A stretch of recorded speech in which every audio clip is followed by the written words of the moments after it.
moo xam noo toll wala si c'est pas rationnel xel mënu ko nangu cuun nit premier ministre war a aar askan wi war nekk le patron de l'administration war a fexe ba tey jii li mu gàlloog askan wi mu waak coog ñoom muy wax nit dem leen rayal ma nit loolu nit sax di ko dégg sax loolu sax toog di ko dégg nii sax daa yéen wut maanaam donc pour man non politiquement bi sax entre temps la parce que man politiquement jour plateau bi j'ai pas entendu politiquement c'est au commissariat durant les enquêtes que ci PV bi la ñu wax ne politiquement donc pour wax ne souvent d'ailleurs foofu laa jeexale ñu ci bëri ci homme politique yi dañuy def seen i giraawaal yi ba noppi dem ba kaso ba ñii ne dañoo feebar li ñu lay wax suñu feebar compatible ak kaso ma ne ni ki wér sax yaramam compatible ak kaso moom kenn bëgg kenn yéenu ko kenn même bu dee sax noonu sax yéene woo ko donc bu ñuy def dara ba pare léeg nga gis ku dem naan maa ngi jégalu maa ngi xamee ni laa ko waxee woon wax bala nga koy wax dañ na bal la moo raw bombe atomique da ngay tëgg ngay xoolaat seggaat ko bu baax a baax ndax làmmeñ yàlla daf ko wutal ay barricades yu garaaw ni ñu barricade Ousmane Sonko si dëgg yàlla dafa jël làmmeñ wutal ko ay garde fou wutal ko ay bëñ wutal ko làmmeñ wutal kii nu mu tudd tuñ maanaam balaa génn rek barrières yi mu war a jaar yëpp rek dafa maanaam da ngay xalaat ne yàlla kon xam làmmeñ xam génn gi muy génn ci ay yu mën a def ay safaan tax na mu ñàkk a ñàkk goo xam ne nit ki bu koy utiliser rek war na xam ban langage naka la ko war a utiliser ak cible bi naka ban impact lay def ci population bi parce que njabootu ki faatu bu ñu déggee kàddu yooyu lan la leen def lan la leen di susciter ay mbokkam ak yooyu donc yaa ngi créé benn mbir moo xamante ne da ngay jàpp ne da nga doon wut saafara waaye yaa ngi créé musiba boo xam ne saafara bu jur jàngoro la rien que nag pour certains dañ koy def pour am buzz pour am tour pour ñu xam leen parce que depuis booba ñu ngi tudd turam parce que am na yoo xamante ni quoi que l'on puisse dire nga nangul Ousmane Sonko ne loo ko bañ nangul ko légitimité am na ñoo xam nag boo neeti Ousmane Sonko rek commencé nañ lay tudd di la bipolariser ak Ousmane Sonko alors que y a pas photo macha allah amati na solo alors Thioune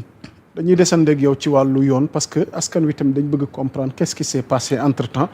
ba maître Moussa teewlu na ko parce que sûreté urbaine ba audition maître Moussa bi dañ ko mujj suspendre pour des raisons de procédure donc à titre de rappel pour ceux qui nous suivent que l'ancien directeur général de Dakar Dem Dikk moom Moussa jiite kuréel politique boobu ñoo AG jot na bokk ci coalition Diomaye Président dafa am procédure bi nga xamante ni nee nañ selon information ñu communiquée par son conseil l'interrogatoire a été suspendu en cours de séance en raison d'irrégularité de procédure sans que la nature exacte des manquements n'ait été précisée dans l'immédiat am ñu ñuy fàttali ne moom maître Moussa ca barreau bu Paris maanaam fa la inscrire voilà donc su ma ci dikkaate pour des précisions vite fait maître Moussa voilà donc l'audition de maître Moussa à la sûreté urbaine suspendue pour irrégularité de procédure comme ni ma ko waxee léegi bien que le procureur général ait saisi le bâtonnier de Dakar l'ancien DG de Dakar Dem Dikk est en réalité inscrit au barreau de Paris mu mel ni donc la procédure devrait donc passer par son homologue français. Reste à savoir si le procureur attendra ou invoquera l'appartenance plurielle pour contourner ce délai.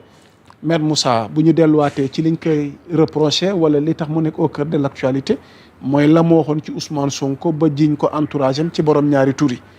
alors ñu jàpp ni war nañ koo déglu ko parce que lii mu accusé ni Ousmane Sonko rëy na tey ñu waroon ko déglu mais comme ni ma la ko expliqué léegi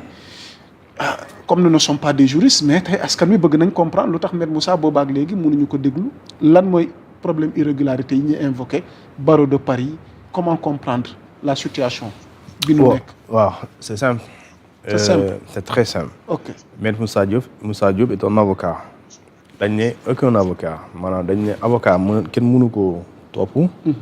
kenn mënu ko déglu entendre kenn mënu ko poursuivre kenn mënu ko détenir arrêter ko dudul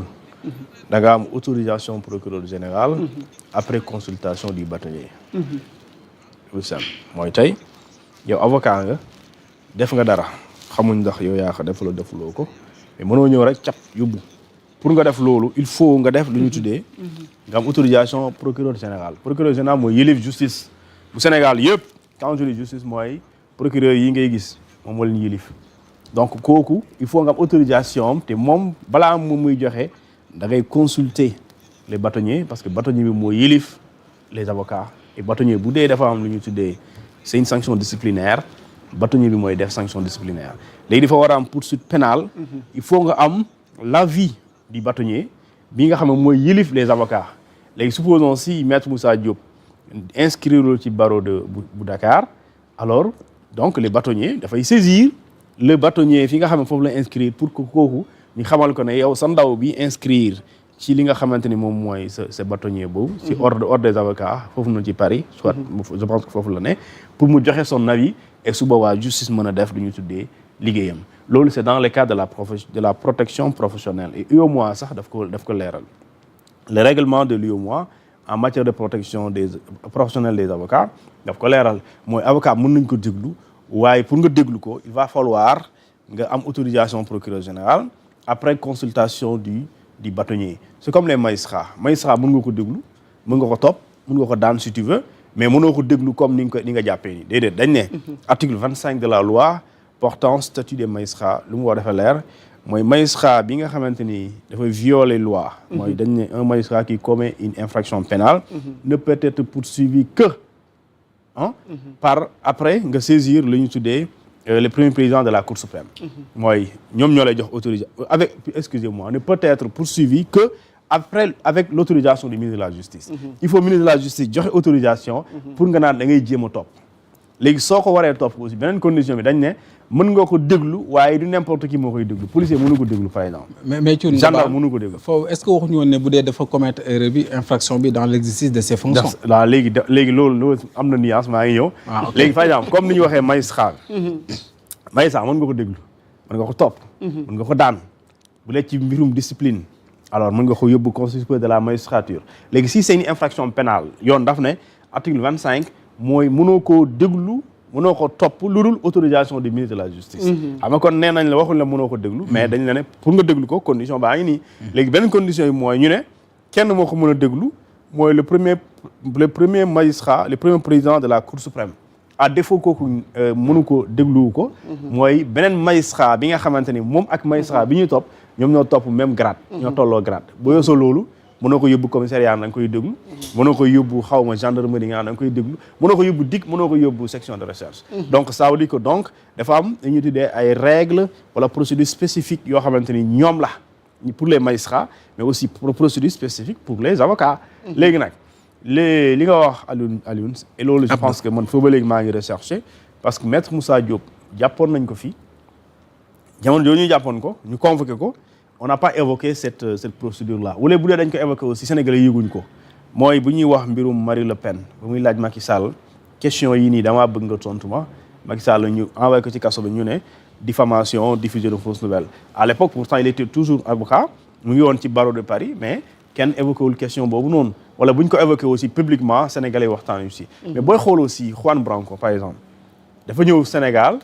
ñu ne dafa dugg Sénégal de manière irrégulière et illégale ñu jàpp ko def ko mandat dépôt ñu koy recherché jàpp ko dugal ko ci Rebeuss et pare expulsé ko génn ci réew mi et jamono jooju on n'a pas évoqué aussi li ñu tuddee cette protection professionnelle léegi nag loolu je pense que li ma la wax sànq daal mooy li am mooy avocat pour nga topp ko mun na nekk waaye il faut nga consulter nga am autorisation du procureur général après consultation du bâtonnier léegi nag dans ce cas bu dee c'est une procédure disciplinaire c'est le conseil n'est-ce pas bi nga xamante ni bâtonnier moo ko dirigé moom moo koy diligenté léegi nag si c'est une procédure pénale là on donne l'autorisation au procureur mu déclencher la poursuite contre moom pour le sujet pour les faits yi nga xamante ni moom lañ jàpp ne moom lañ koy toppee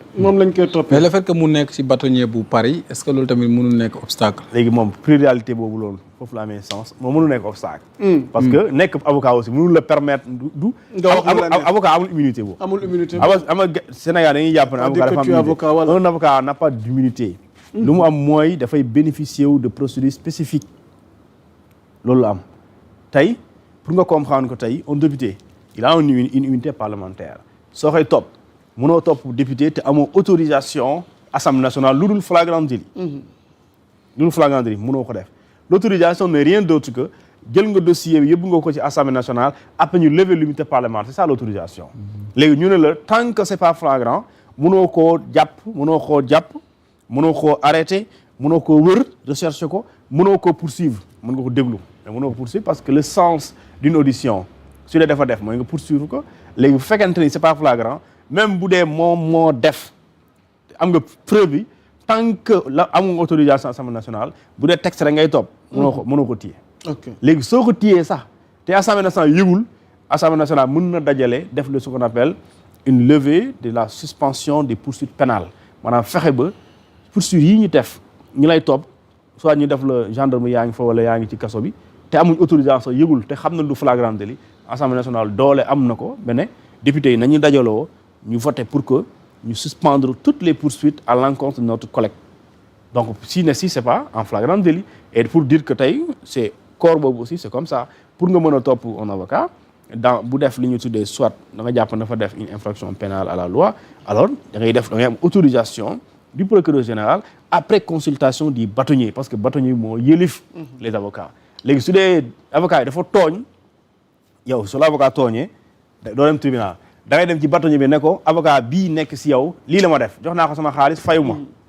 léegi nag su boobaa bu fekkente ne lu ñu dafa violer lu ñu tuddee une règle disciplinaire le conseil jox ko avertissement bu dee dafa am mu jox ko blâme mën nga dem ba ci quatrième sanction bi mën nga dem ci radiation bi ñu dàq la comme ni ñu wax boo violé lu ñu tuddee le secret professionnel mën nga dem ba ñu dàq la ci ordre des avocats du Sénégal léegi nag su boobaa aussi bu fekkente ni sanction pénale lañ ci war a xaar kooku du bâtonnier bi moo ma koy def mais bu ñu lay déglu aussi bâtonnier bi daf lay taxaw bu ñu lay juger bâtonnier bi daf lay taxaw et d'ailleurs moom pour sécuriser avocat boobu noonu tey cabinet mënoo fa dem di def perquisition lu dul bâtonnier bi da koo fekkee donc pour aussi protéger ñi nga xamante ñoom ñooy avocat ci seen liggéey ci seen exercice profession balaa ñuy jàll ci jëwriñ appartenance plurielle lu muy firi bon je pense xam nga pour vérifier appartenance plurielle je pense su ma jumlee mooy ndax moom dafa inscrit ci barreau bu Sénégal ak barreau bu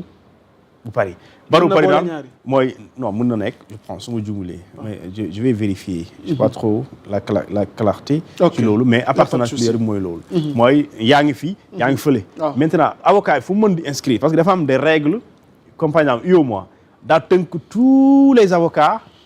de l'espace UEMOA par exemple bu ñu la ne article 55 du règlement de l'UEMOA daf ne tey Sénégalais bi wala nit ku ne plutôt dès l'interpellation da nga am droit am ku assister dès l'interpellation ça veut dire que le Guinéen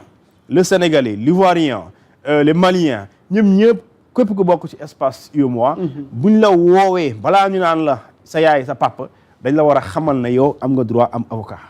léegi loolu ça c'est commun Sénégalais yëpp ñëpp ko partagé ñu bokk UEMOA espace UEMOA yëpp ñëpp ko des règlements 5 la bu UEMOA sax 5 bi mooy heure bu la jàppee dañ ne dès l'interpellation waxuñu sax après dès l'interpellation mooy buñ la tegee loxo nii parce que loolu juróon na coow ci kaaw Khalifa Sall à l'époque léegi nag su dee respecté loolu su lewee ci atte soo ko soulevé day procédure day nul tëjoon nañ ko procédure boobu lañ jaaroon wala non jaaruñ fa woon loolu moo tax ma ne même bu dee jaaroon nañ fa jógul ci kaw